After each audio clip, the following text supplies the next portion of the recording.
Hi everybody. Today is day 2 of my 10-day water fast, and I'm so glad to be here with you today. Uh, so basically, symptoms that I was feeling today were pretty normal for day 2. I mean, totally, completely normal. I was just weak, a little bit shaky toward the afternoon, hungry, and still had some of that sinus headache that I had early on, or not early on, but on day 1. Um, and I did let go of a little bit of mucus, not a lot, and everything.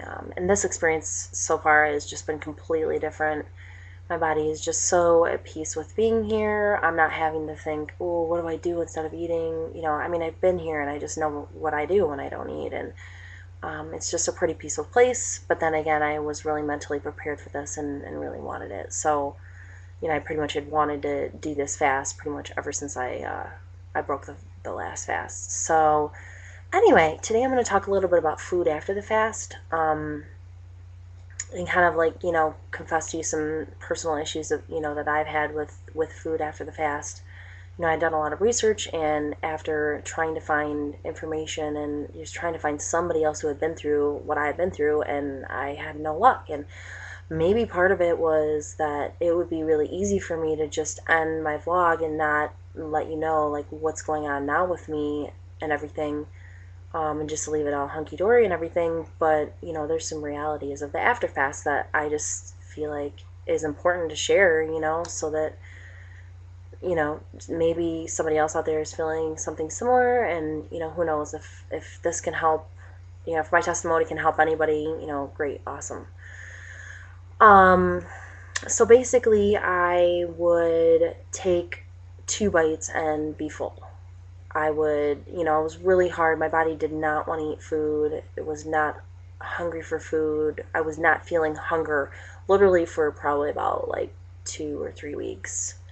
Um, it was very weird, and still, in a way, would be weird to feel hunger, because I would just eat barely anything and be bloated and stuffed and just kind of, ugh. My body just did not like cooked food at all. And, I broke the fast with the oranges and fruit. And if I had to do it all over again, I would definitely not do as much fruit, just for me personally.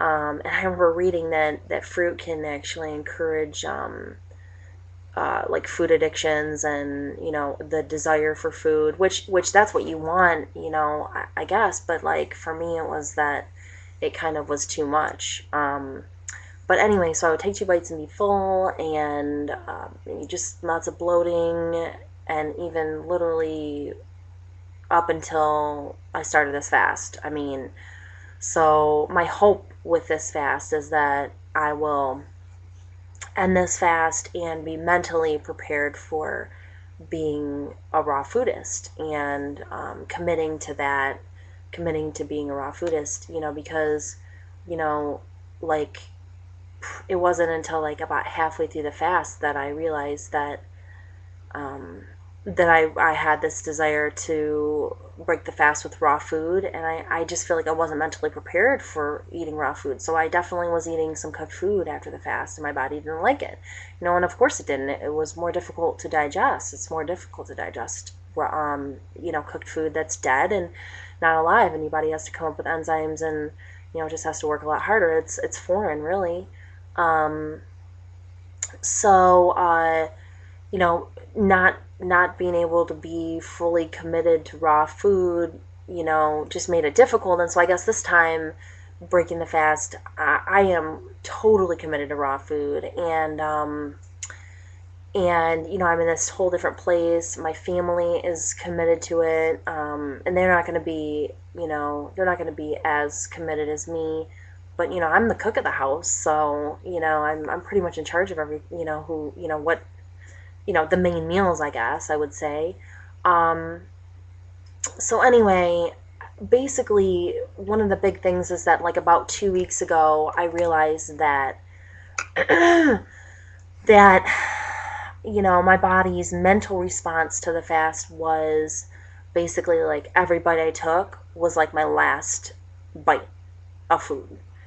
And I know that that can be a pretty common, a pretty common symptom, or let's just call it an instinct after a fast.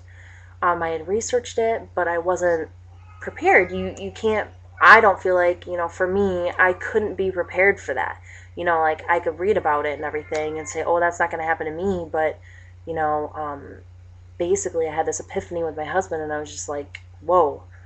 I'm gonna really confess this to you. It'd be easy to keep it quiet and pretend like I don't have a problem here, but I was really feeling like, you know, every bite that I took, every piece of food that I took was like my last bite.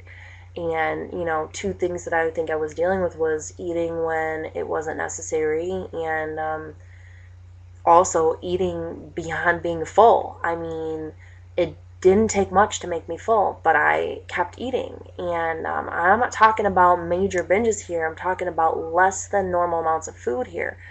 But, and not on like Twinkies or, any, junk food pretty much. And if it was anything, it was like a homemade dessert or something. And I'm not talking about a lot, but, it doesn't matter. It doesn't matter how much it is. It doesn't matter what it is. If you're overeating, it's, you've got a problem. So anyway, so basically, part of this fast for me is coping with that, and also to be able to share this story with you, but also to be able to kind of cope with what I believe is a food addiction. And there's a lot of people in my life who may not call it a food addiction, but I know when you're eating when you're full, and you're eating when it's not necessary, you're just kind of snacking when it's not necessary, there's a problem. My goal is to really get back to eating to fuel your body, and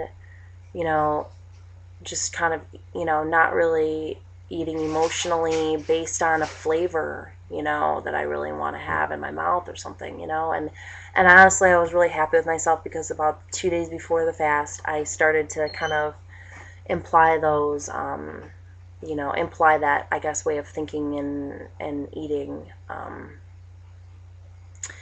and that was, I guess that helped me to prepare for this fast, because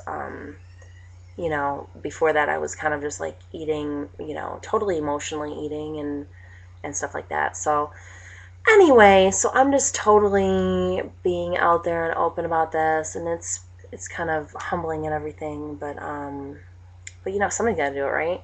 Somebody's got to be real here, and basically, I just feel like my 20-day fast, has been such a blessing, because it's forcing me to hit this issue head on. And I really truly believe that, I know it's something that I want in my life, but I know that that's what God wants in my life. He doesn't want me to be, emotionally eating and have these food addictions and everything. It's just wrong. It's not right. And, I need to be going to Him instead of going to the pantry for some raw nuts or whatever, anything, even overeating on vegetables, it's just not right. So anyway, I'm coping with this, and I guess one awesome thing is that I woke up this morning and, sat on the couch for a second, and the first book I went to was my Bible. So that was awesome. It's just amazing how fasting just brings you to your knees. And for me, at least, that's my experience, because obviously I'm just sharing my experience here. So anyway, and then also one other little detail, it's kind of a big detail that people who know me well probably know already, or people also who people who followed me with my 20-day fast might remember me speaking about my grandma. And she has come to live with us, so that's like a whole other dynamic here at home and everything. But anyway, that's just a little detail, nothing really too huge. But anyway, I love talking with you every time I talk to you, and I just really, would love it if you would, keep contacting me. And my website is www.breathetree.com, and I'm on Facebook and Twitter as Breathetree. And I just wish for everybody to have an awesome night's sleep tonight, or an awesome day doing whatever you're doing. And I love you all. Bye, everybody.